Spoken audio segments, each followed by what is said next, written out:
بسم الله الرحمن الرحيم. السلام علیکم ورحمۃ اللہ وبرکاتہ۔ الحمد لولی والصلاة لنبی محمد وآلہ وصحبہ اجمعین، اما بعد۔ حاضرین و ناظرین، یہ درس نمبر 1928 ہے اور آج سورۃ الجاثیہ کی 2 آیتوں کی تلاوت اور تشریح کی جائے گی، آیت نمبر 23 اور 24۔ چلیے سب سے پہلے ہم ان 2 آیتوں کی تلاوت کرتے ہیں، لفظی ترجمے اور ترجمے کے بعد تشریح کرتے ہیں۔ اعوذ باللہ من الشیطان الرجیم، بسم اللہ الرحمن الرحیم۔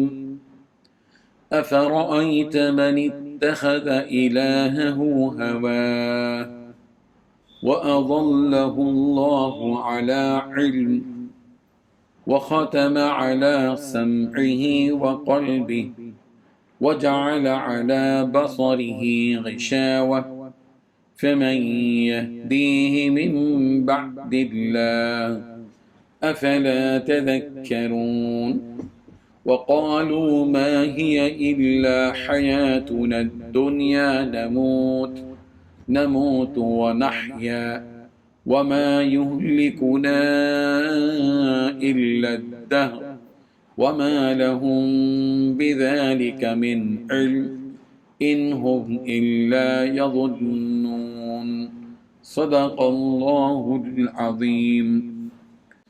لفظی ترجمہ یوں ہے، افرأیتا، کیا پھر آپ نے دیکھا، من اسے جس نے اتخذا بنا لیا، الہہ اپنا معبود، ہواہ اپنی خواہش کو، وأضلہ اور اس کو گمراہ کر دیا، اللہ نے، علی علم علم کے باوجود، وختم اور اس نے مہر لگا دی، علی سمعہ اس کے کان پر، وقلبہ اور اس کے دل پر، وجعل اور اس نے کر دیا، علی بصرہ اس کی آنکھ پر، غشاوہ پردہ، فمن پھر کون ہے جو یہدیہ اسے ہدایت دے، من بعد اللہ کے بعد، افلا تذکرون کیا پھر نہیں تم نصیحت پکڑتے، وقالو اور انہوں نے کہا، ماں نہیں ہے، ہیا یہ، الا مگر، حیاتنا الدنیا ہماری زندگانی یہ دنیا، نموت ہم مرتے ہیں، ونحیا اور ہم زندہ ہوتے ہیں، وما یہلکنا اور ہلاک نہیں کرتا ہمیں، الا مگر، الدہر زمانہ ہی، وما اور نہیں ہے، لہم ان کے لیے، بذالک اس کا، من علم کوئی علم، ان نہیں ہیں، ہم وہ الا مگر، یظنون گمان کرتے۔ ترجمہ یوں ہے، پھر کیا تم نے اسے بھی دیکھا جس نے اپنا خدا اپنی نفسانی خواہشات کو بنا لیا ہے، اور علم کے باوجود اللہ نے اسے گمراہی میں ڈال دیا، اور اس کے کان اور دل پر مہر لگا دی، اور اس کی آنکھ پر پردہ ڈال دیا۔ اب اللہ کے بعد کون ہے جو اسے راستے پر لائے؟ کیا پھر بھی تم لوگ سبق نہیں لیتے؟ اور یہ لوگ کہتے ہیں کہ جو کچھ زندگی ہے بس یہی ہماری دنیاوی زندگی ہے، اسی میں ہم مرتے اور جیتے ہیں، اور ہمیں کوئی اور نہیں، زمانہ ہی ہلاک کر دیتا ہے، حالانکہ اس بات کا انہیں کچھ بھی علم نہیں ہے، بس وہمی اندازے لگاتے ہیں۔ ان 2 آیتوں میں 5 باتیں بیان کی گئی ہیں۔ پہلی بات، کیا تم نے پھر اسے بھی دیکھا کہ جس نے اپنا خدا اپنی نفسانی خواہش کو بنا لیا ہے۔ دوسری بات، اس کے پاس علم ہونے کے باوجود اللہ نے اسے گمراہی میں ڈال دیا ہے۔ تیسری بات، اس کے کان اور دل پر مہر لگا دی۔ چوتھی بات، اس کی آنکھوں پر پردہ ڈال دیا۔ پانچویں بات، اب اللہ کے بعد کون ہے جو اسے راستے پر لائے۔ چھٹی بات، کیا پھر بھی تم لوگ سبق نہیں لیتے۔ ساتویں بات، یہ لوگ کہتے ہیں کہ جو کچھ زندگی ہے وہ بس یہی ہماری دنیاوی زندگی ہے۔ آٹھویں بات، اسی دنیا میں ہم جیتے اور مرتے ہیں۔ نویں بات، ہمیں کوئی اور نہیں، زمانہ ہی ہلاک کر دیتا ہے۔ 10ویں بات، حالانکہ اس بات کا انہیں کچھ بھی علم نہیں۔ 11ویں بات، بس یہ لوگ وہمی اندازے لگاتے ہیں۔ بزرگان محترم، اچھے اور برے کے درمیان فرق اور انہیں ملنے والے انعامات کی تفصیل کو بیان کرنے کے بعد اللہ تعالیٰ کافروں کی حالت بیان فرما رہے ہیں کہ محمد صلی اللہ علیہ وسلم کیا آپ نے ایسے شخص کو دیکھا ہے کہ جس نے اپنا دین اور اپنا معبود اپنی نفسانی خواہش کو بنا لیا ہے؟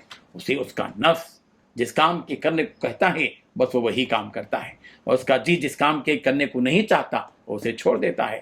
تو جب آپ ایسے شخص کو دیکھیں تو سمجھ لیجئے کہ اللہ تعالیٰ نے اس کے کان اور دل پر مہر لگا دی ہے کہ اب کوئی حق بات نہ ہی اس کے کانوں میں داخل ہوتی ہے اور نہ ہی دل میں اترتی ہے، اور اس کی آنکھوں پر پردہ ڈال دیا گیا ہے کہ کوئی اچھائی اور اچھا راستہ اسے دکھائی نہیں دیتا، اور اس کی یہ حالت اس لیے ہے کہ اسے معلوم ہے کہ یہ کبھی حق کو قبول نہیں کرے گا۔ اسی علم کی وجہ سے اللہ تعالیٰ نے اسے گمراہ کیا ہے، اور جسے اللہ گمراہ کر دے یعنی اس کی ہدایت کے راستے بند کر دے تو اب کسی میں یہ طاقت و قوت نہیں کہ اسے ہدایت پر لا سکے۔ تم نے دیکھ لیا کہ جو اس طرح کی حرکت کرتا ہے اور دین کو چھوڑ کر اپنی خواہش کو پوجتا ہے تو اس کا حال یہ ہوتا ہے کہ وہ گمراہی میں جا پڑتا ہے۔ تم اسے دیکھ کر بھی نصیحت حاصل نہیں کرتے۔ کیا تمہیں ڈر نہیں لگتا کہ اگر ہم بھی ان کاموں کو کریں گے تو ہم بھی گمراہ ہو جائیں گے، اور جو گمراہ ہوتا ہے اس کا ٹھکانہ جہنم ہوتا ہے۔ سمجھدار وہ ہے جو اس واقعے سے سبق حاصل کرے اور ان حرکتوں سے باز آ جائے۔ سورہ روم کی آیت نمبر 29 میں 29 میں کہا گیا بل اتبع الذین ظلموا اہواءہم بغیر علم فمن یہدی من اضل اللہ۔ ظالم لوگ تو اپنی خواہشات کے پیچھے بغیر کچھ جانے چل پڑے، تو جسے اللہ گمراہ کرے اسے کون راہ پر لا سکتا ہے؟ بعض مفسرین نے اس آیت کا معنی یہ بھی بیان کیا ہے کہ اے محمد آپ نے اس شخص کو دیکھا جس نے اپنا معبود اپنی خواہش کے حساب سے بنا لیا، یعنی جو اسے اچھا لگا وہ اسے اپنا خدا مان لیا، جیسا کہ قریش کے بارے میں حضرت سعید ابن جبیر رضی اللہ عنہ نے فرمایا کہ وہ ایک زمانے تک ایک پتھر کی پوجا کرتے اور پھر انہیں اس پتھر سے اچھا پتھر مل جاتا تو اس پہلے والے پتھر کو چھوڑ کر اس نئے پتھر کو پوجنا شروع کر دیتے، جس پر اللہ تبارک و تعالیٰ نے یہ آیت نازل فرمائی افرأیت من اتخذ الہہ ہوا۔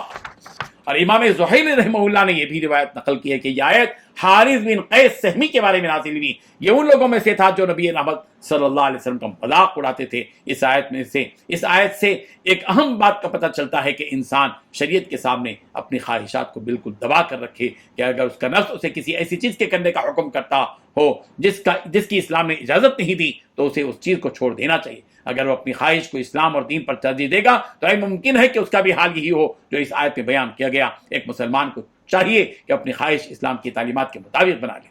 اللہ تعالیٰ ان مشرکین کے عقیدے کو بیان فرما رہے ہیں کہ ان کافروں کا یہ ماننا ہے کہ انہیں مرنے کے بعد دوبارہ زندہ نہیں کیا جائے گا، جو بھی ہے اسی دنیا میں ہے، پیدا بھی یہی ہیں ہوئے ہیں، مریں گے بھی یہی ہیں، اور نہ تو ہمیں کبھی دوبارہ زندہ کیا جائے گا، اور نہ ہی ہم سے ہمارے اعمال کی پوچھ ہوگی، اور نہ ہی ہمارے اعمال پر کوئی جزا سزا دی جائے گی۔ یہ کافر کہتے ہیں، مشرکین کہتے ہیں، اور یہ بھی کہتے ہیں کہ نہ قیامت قائم ہوگی اور نہ ہی حساب و کتاب ہوگا۔ اللہ تعالیٰ ان کے اس باطل عقیدے کے بارے میں کہہ رہے ہیں کہ انہیں اس بارے میں پتہ تو ہے نہیں، مگر پھر بھی اپنے دماغ میں جو آ رہا ہے وہ کہتے چلے جا رہے ہیں۔ اگر انہیں حقیقت کا علم ہوتا تو یہ لوگ ایسی باتیں نہ کرتے، اور جو بات صرف وہم و گمان پر بغیر کسی دلیل کے کہی جاتی ہے اس کی کوئی حیثیت نہیں ہوتی، بلکہ وہ بات اہمیت کی ہوتی ہے جس پر کوئی دلیل ہو، جیسا کہ اللہ تعالیٰ نے قیامت کے واقع ہونے اور مرنے کے بعد دوبارہ اٹھائے جانے پر دلیلیں دی ہیں، اور جس کا بیان آگے بھی آ رہا ہے۔ اللہ تبارک و تعالی ہم سب کو ان آیتوں کی حقیقت کو سمجھنے کی توفیق عطا فرمائے۔